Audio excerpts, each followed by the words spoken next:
Unidad de ondas. Objetivos.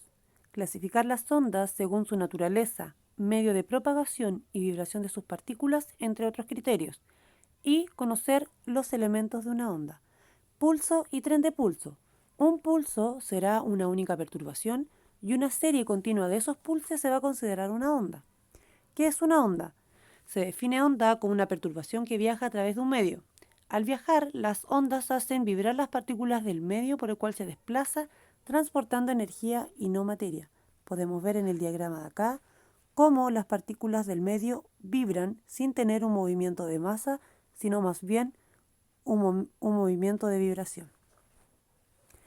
Partes de una onda, ahí tenemos algunas partes de la onda. Por un lado tenemos el monte, que se define como la parte más alta de una onda, el valle, que se define como la parte más baja de una onda, la elongación, que es la distancia que se mide entre el punto de equilibrio y cualquier punto de la onda. Tenemos muchas elongaciones, siendo la de máxima elongación la amplitud.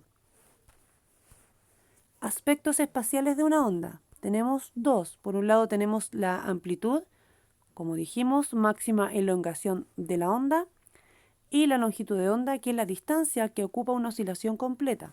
Ahí tenemos cómo se calcula la longitud de onda, que relaciona la distancia dividido en el número de oscilaciones que tenga la onda.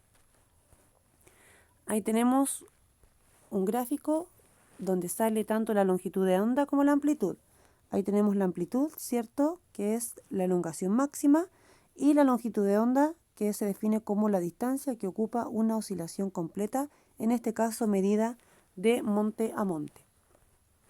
Aspectos temporales, tenemos dos: frecuencia y periodo. El periodo es el inverso de la frecuencia, lo podemos ver ahí, ¿cierto? El periodo es el tiempo que tarda una partícula en dar una vuelta completa o una oscilación.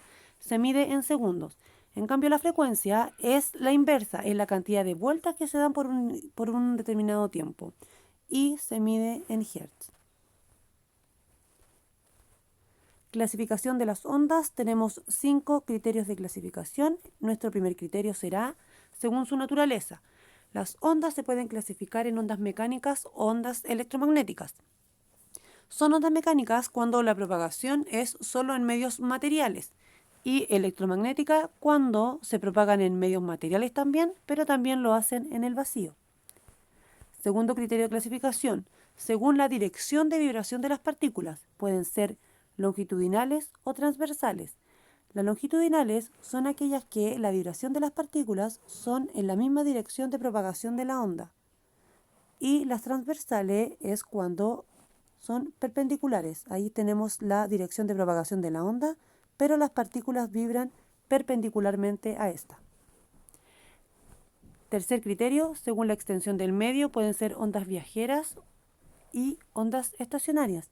Las ondas viajeras son aquellas que no tienen límites en el medio, solamente viajan. Y las ondas estacionarias son cuando tenemos un límite, tenemos un inicio y tenemos un fin. Aquí aparecen conceptos como el nodo y antinodo. Esto ocurre solamente en onda estacionaria, donde el nodo van a ser puntos que no vibran, quiere decir amplitud cero, y el antinodo son puntos de máxima vibración. Cuarto criterio, según la periodicidad, tenemos ondas periódicas y no periódicas. Podemos tener ondas regulares en intervalos iguales de tiempo y no periódicas cuando tenemos irregularidades. Y el quinto criterio, según la dirección de propagación, se pueden propagar en una, en dos o en tres dimensiones.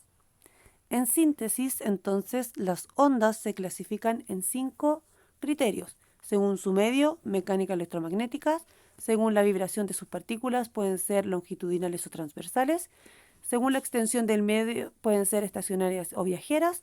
Según su periodicidad, periódicas o no periódicas. Y según sus dimensiones, pueden ser en una, en dos o en tres dimensiones.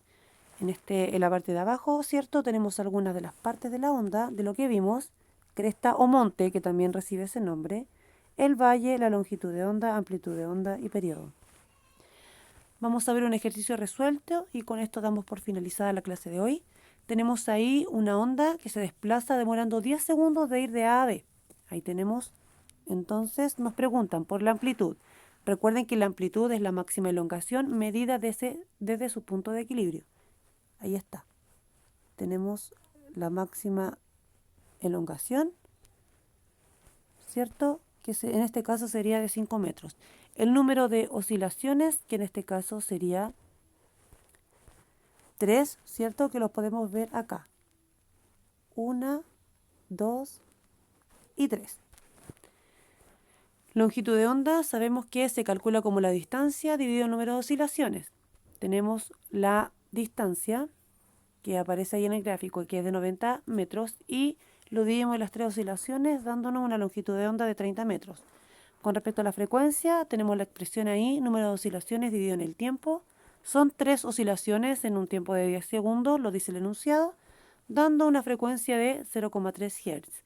Y con respecto al periodo, sabemos que es el tiempo dividido en el número de oscilaciones. Tiempo de 10 segundos en 3 oscilaciones, nos quedaría que es un periodo de 3,3 segundos.